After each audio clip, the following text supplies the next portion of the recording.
Assalamu alaikum wa rahmatullahi wa barakatuh à tous mes frères et sœurs en islam.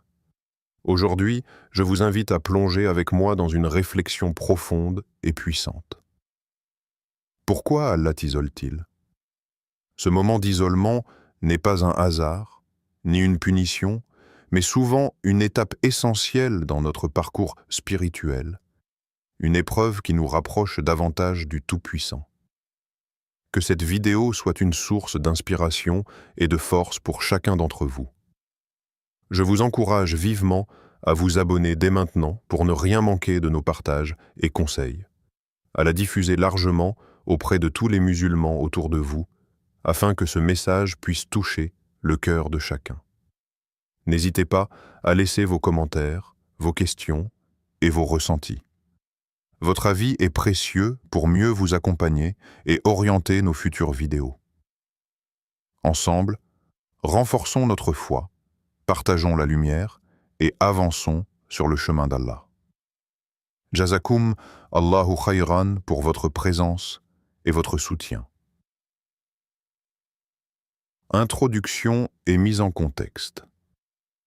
Il arrive à chacun, à un moment ou un autre de sa vie, de se sentir seul. Cette solitude peut être physique, plus personne ne nous appelle, les sorties se font rares, les liens s'effilochent, ou intérieure. On peut être entouré de monde, et pourtant ressentir un vide immense. Pour le croyant, cette sensation devient encore plus troublante lorsqu'elle s'installe malgré la foi, malgré la prière, malgré les invocations. Certains en viennent même à se demander « Allah m'a-t-il oublié ?» Ce sentiment d'isolement est souvent perçu comme une épreuve, voire une punition. Pourtant, en islam, chaque situation a un sens. Chaque silence a une parole cachée. Chaque éloignement peut dissimuler un appel divin. L'histoire de ceux qui nous ont précédés, prophètes, pieux prédécesseurs, savants, regorge d'exemples d'êtres isolés, écartés de leur entourage, parfois même de leur peuple, avant de vivre une transformation profonde. Beaucoup de croyants traversent ces périodes de solitude spirituelle. Des moments où tout semble s'arrêter, où les réponses se font attendre, où la direction est floue. Et si, au lieu d'y voir un abandon, nous regardions cette solitude comme une invitation? Et si ce n'était pas une fin, mais un commencement? Et si finalement, cette distance n'était pas là pour nous punir, mais pour nous rapprocher? Et si cette solitude n'était pas un abandon, mais une opportunité? L'isolement dans la tradition islamique. L'isolement n'est pas un phénomène nouveau, ni une faiblesse à éviter à tout prix. Dans la tradition islamique, il est au contraire souvent le prélude à une élévation, un temps de préparation avant une mission, un moment intime entre l'homme et son Créateur. De nombreux prophètes ont vécu ces instants de solitude, et c'est dans ces silences que la lumière divine a jailli. Prenons l'exemple du prophète Mohammed. Avant même la révélation du Coran, il ressentait un profond malaise face à l'état spirituel et moral de sa société. Il s'éloignait alors de la Mecque pour chercher la paix, la clarté, la vérité. Il montait seul jusqu'à la grotte de Hira, dans la montagne de la lumière. Là, il méditait, priait, réfléchissait.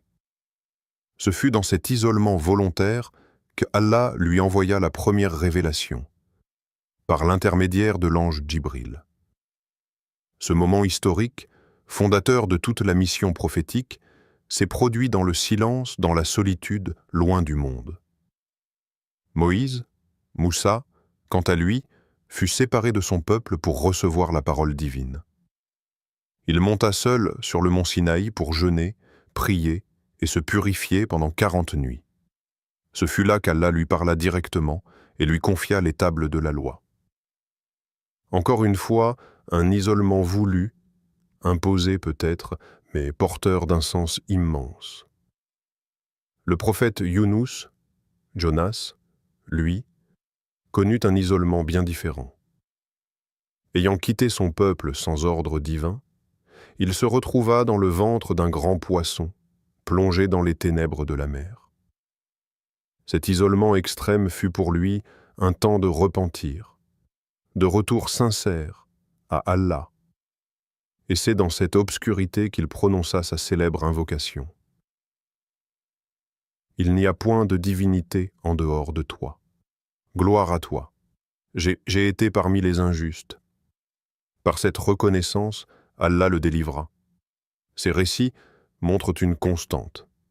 L'isolement précède souvent la révélation, la transformation, la mission. Ce n'est pas un vide, mais un passage.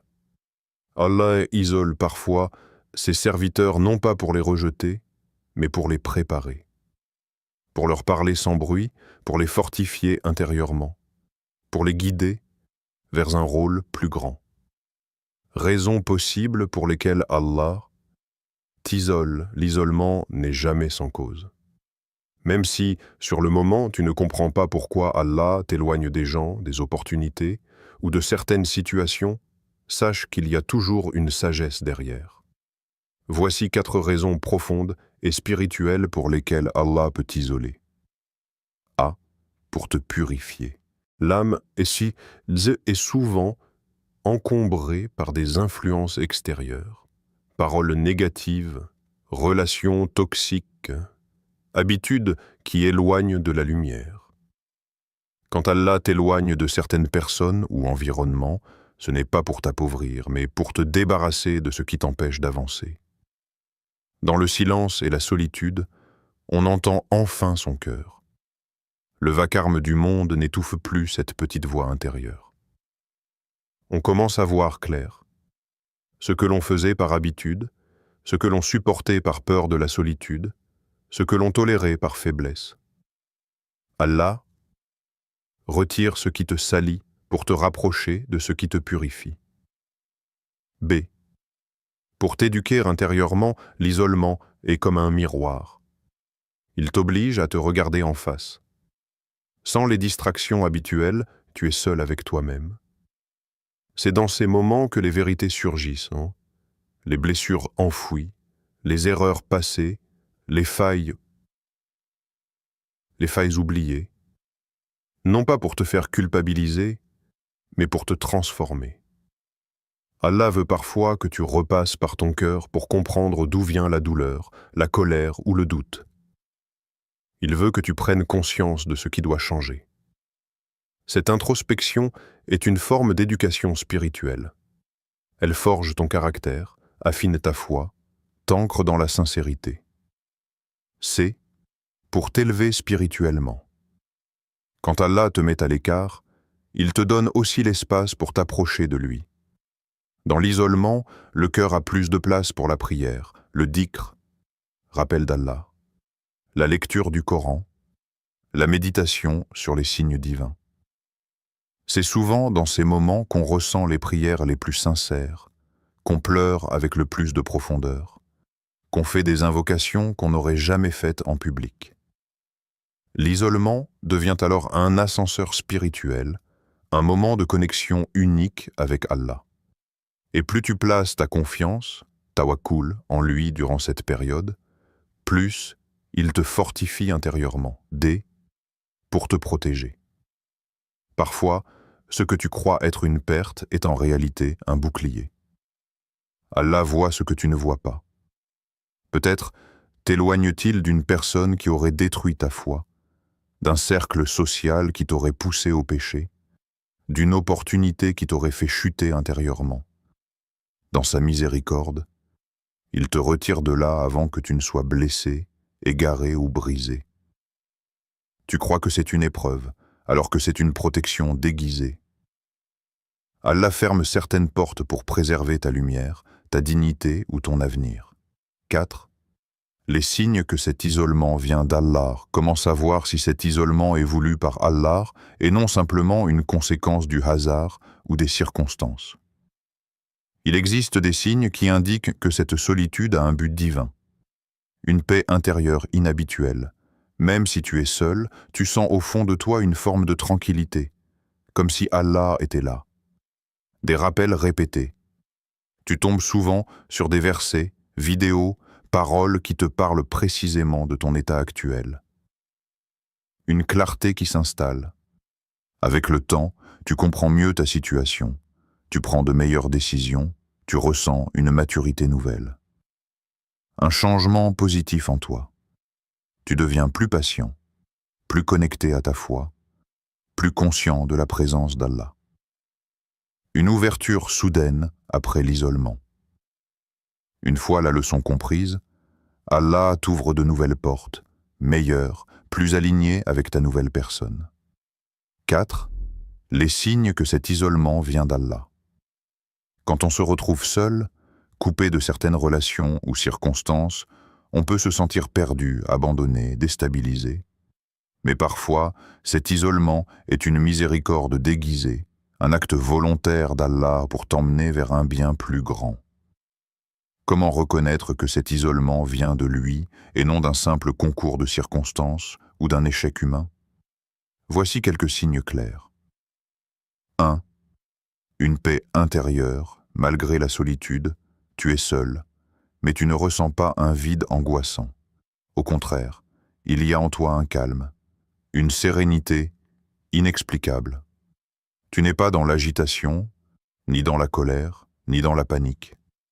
C'est comme si Allah te faisait sentir que tu n'es pas vraiment seul, que sa présence t'accompagne silencieusement. Cette tranquillité du cœur, surtout en pleine épreuve, est un des plus puissants signes de sa proximité. 2. Des coïncidences qui orientent vers le bien. Pendant cette période, tu remarques que certaines choses se présentent à toi. Un verset que tu entends exactement au bon moment, une vidéo qui parle de ta situation, une personne inconnue qui te dit quelque chose de profond sans savoir ce que tu traverses. Ces signes répétés ne sont pas le fruit du hasard. C'est Allah qui t'éduque, te guide subtilement et t'aide à comprendre ce que tu vis.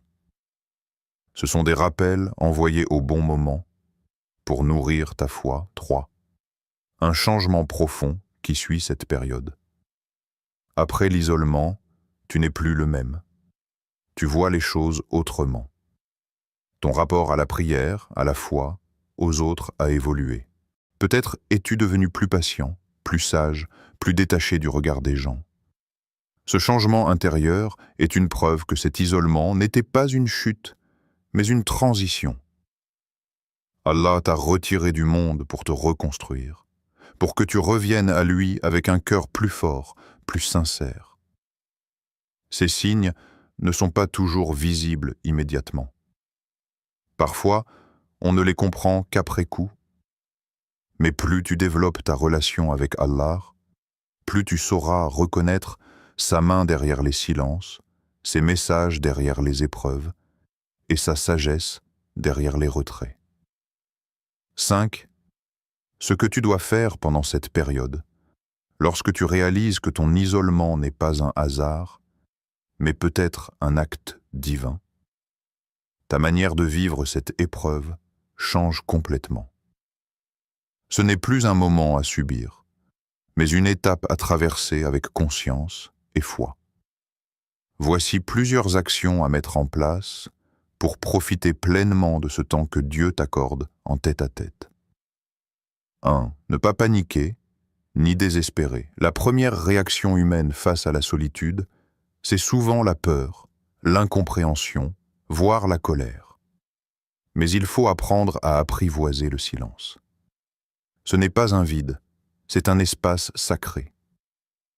Laisse tomber l'idée que ta valeur dépend de ta visibilité sociale ou du nombre de personnes qui te valident. Ce n'est pas parce que le monde te met de côté qu'Allah t'a oublié.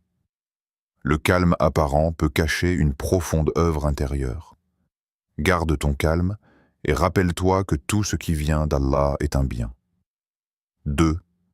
Se recentrer sur la prière, le dhikr et la lecture du Coran. C'est le moment idéal pour retisser ton lien. Avec ton Créateur, lorsque le monde te fait taire, Allah t'invite à l'écouter.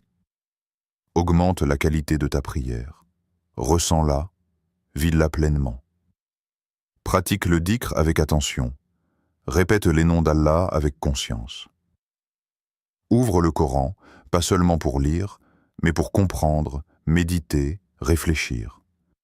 Ces pratiques vont nourrir ton cœur, l'éclairer, le réparer. 3. S'entourer de bonnes intentions, même si on est seul physiquement. Même seul, tu peux rester connecté à ce qui t'élève.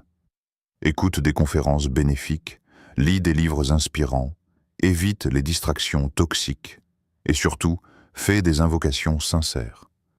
Demande à Allah de te guider, de te purifier, de t'ouvrir les portes de la sagesse.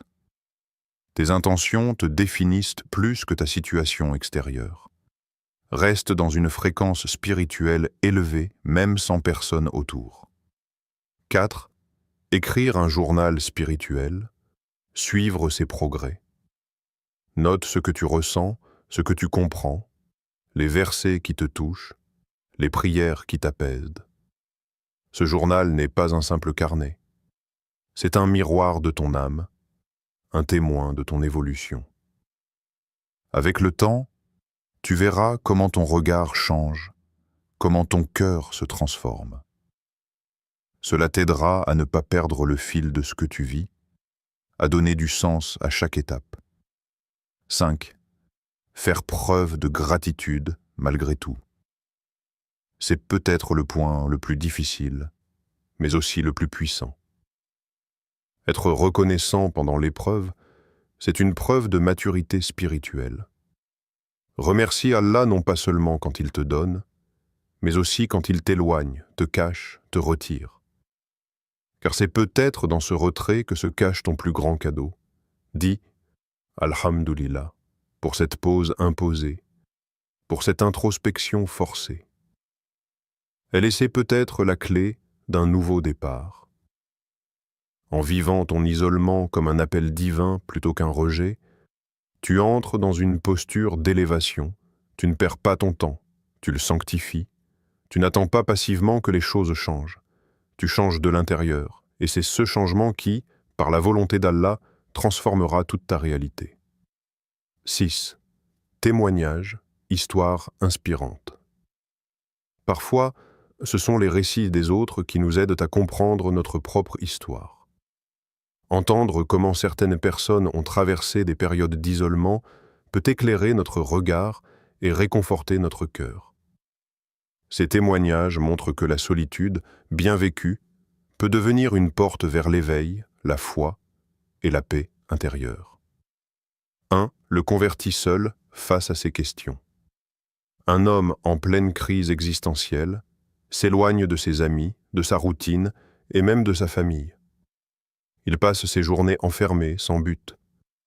Mais dans cette solitude, une question le hante. Quel est le sens de ma vie ? Petit à petit, il commence à lire, à chercher.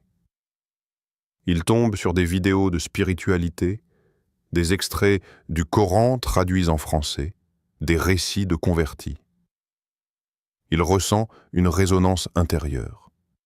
Il lit davantage, écoute davantage, jusqu'au jour où, seul dans sa chambre, il prononce la shahada. Ce qui était au départ une période de dépression s'est transformé en point de bascule spirituel. Aujourd'hui, il dit « Si je n'avais pas été seul, je n'aurais jamais entendu l'appel. » 2. Une femme musulmane en rupture sociale. Après une rupture difficile, une femme musulmane perd ses repères. Elle s'éloigne de tout, famille, amis, même ses pratiques religieuses.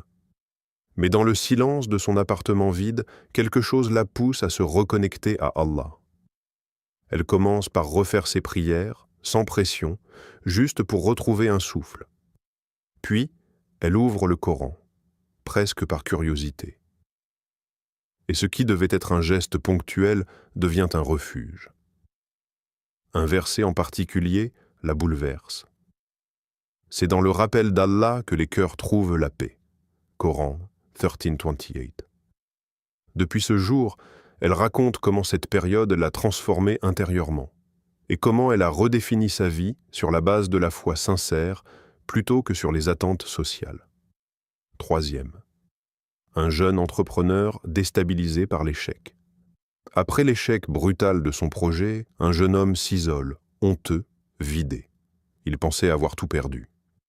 Mais dans cette période, il commence à écrire ses réflexions, à revoir ses priorités. Il réalise qu'il n'a jamais vraiment pris le temps de se connaître, de comprendre sa place dans ce monde. Ce temps d'arrêt devient une retraite spirituelle. Il reprend les prières, commence à méditer les noms d'Allah et décide de réorienter sa vie. Il crée un projet à but éthique et communautaire. Aujourd'hui, il dit « C'est en m'isolant que j'ai entendu ce que je refusais d'écouter, ma vraie mission. » Ces histoires, bien réelles, nous rappellent que l'isolement n'est pas la fin du chemin. Il peut être le début d'un renouveau, une retraite imposée, pour renaître avec plus de clarté, de foi et de sens. 6. Témoignage, histoire inspirante. Derrière chaque solitude, il y a souvent une histoire. Une histoire de transformation, de révélation, parfois de renaissance. Bien des personnes ont traversé des moments d'isolement qui, sur le moment, semblaient douloureux, mais qui se sont révélés être des bénédictions déguisées. Voici quelques récits anonymes, inspirés de témoignages réels, qui montrent comment l'isolement peut devenir un chemin vers Allah. Premier. Se convertir dans le silence. Une femme, cadre dynamique dans une grande ville, commence à ressentir un vide existentiel. Malgré la réussite, les soirées, les réseaux sociaux, quelque chose manque. Elle décide de prendre du recul. Elle coupe ses relations superficielles, s'éloigne des habitudes futiles et entre dans une période de solitude volontaire. C'est durant cette pause qu'elle découvre l'islam. Au départ, par des lectures sur la spiritualité, puis par curiosité envers le Coran. Plus elle lit, plus elle se reconnaît. La paix qu'elle cherche à l'extérieur, elle la trouve dans un verset. Elle se convertit, seule, dans sa chambre, dans le silence, avec des larmes de soulagement. Aujourd'hui, elle dit « Sans cet isolement, je n'aurais jamais trouvé Allah. » Deuxième. Perdre tout pour tout retrouver. Un homme musulman perd son emploi et sa femme dans la même année. Il traverse un isolement brutal. Il n'a plus de repères, plus de quotidien. Les premières semaines sont sombres, remplies de colère et de doute. Mais peu à peu, dans ce vide, il se tourne vers la prière. Non pas par automatisme, mais par besoin vital. Il commence à prier avec plus de concentration, à faire du dhikr pour apaiser ses angoisses, à lire le Coran pour trouver des réponses, et il comprend. Cet isolement est une invitation à revenir à l'essentiel. Il découvre une paix qu'il n'avait jamais connue auparavant. Ce moment, qu'il considérait comme un effondrement, était en fait le point de départ de sa vraie construction. Troisième. Trouver sa mission dans l'ombre. Une jeune étudiante, mise à l'écart par son entourage après un changement de comportement spirituel, se retrouve isolée. Elle est moquée, incomprise et évitée. Elle vit une profonde remise en question. Mais dans cet isolement forcé, elle commence à écrire. Des textes, des pensées, des réflexions. Elle les publie discrètement sur un blog, sans attente. Rapidement, ces mots touchent, inspirent, font du bien à d'autres. Ce qu'elle pensait être un rejet devient une lumière pour les autres. Aujourd'hui, elle a trouvé sa mission. Éveiller les consciences par l'écriture. Elle dit souvent « Allah m'a mise de côté pour que je comprenne que j'avais quelque chose à transmettre. » Ces témoignages montrent une vérité profonde. Parfois, Allah nous retire du monde pour que nous puissions entendre sa voix. Dans le silence, naissent les plus grandes transformations. L'isolement que nous pouvons traverser n'est jamais un rejet ni une condamnation, mais plutôt un appel profond et sincère. C'est une invitation à nous tourner vers l'essentiel, à nous reconnecter avec notre âme, avec notre Créateur. Lorsque la solitude s'impose, elle nous offre une occasion unique de prendre du recul, de faire le silence en nous et d'écouter ce que notre cœur cherche à nous dire. Ce temps d'épreuve, aussi difficile soit-il, n'est pas une fin en soi, mais un passage vers une renaissance intérieure. Ne perds pas courage face à cette épreuve. Souviens-toi que chaque moment de difficulté est une opportunité de grandir spirituellement et de renforcer ta foi. C'est dans la persévérance que se trouve la clé de la lumière. Approche-toi d'Allah avec confiance et humilité, car c'est lui qui apaise les cœurs tourmentés, qui éclaire les sentiers sombres et qui répond à l'appel des âmes en quête de paix. Allah nous rappelle dans le noble Coran, dans la sourate Ar-Ra'd, verset 28, « C'est dans le rappel d'Allah que les cœurs trouvent la tranquillité. » Cette parole est une promesse, un réconfort pour celui qui se sent seul ou perdu. Le rappel d'Allah, à travers la prière, la méditation, la lecture du Coran et la gratitude, est un baume pour l'esprit, une source de paix durable. Ce n'est pas seulement une consolation temporaire, mais une véritable guérison intérieure. Aujourd'hui, face à l'isolement, fais le choix de te rapprocher d'Allah. Laisse cette épreuve te transformer, te purifier et t'élever. Profite de ce moment pour renaître, pour reconstruire ta relation avec toi-même et avec le divin. Que cette solitude soit le berceau d'un nouveau départ, d'une foi renouvelée et d'un cœur apaisé. Rappelle-toi toujours que derrière chaque nuit sombre, le jour finit toujours par se lever, et avec l'aube vient l'espoir, la lumière et la sérénité. Ainsi, tiens bon, persévère dans le bien, dans la patience et dans le souvenir d'Allah. Que ton isolement soit un appel vers une vie plus riche, plus consciente et plus spirituelle.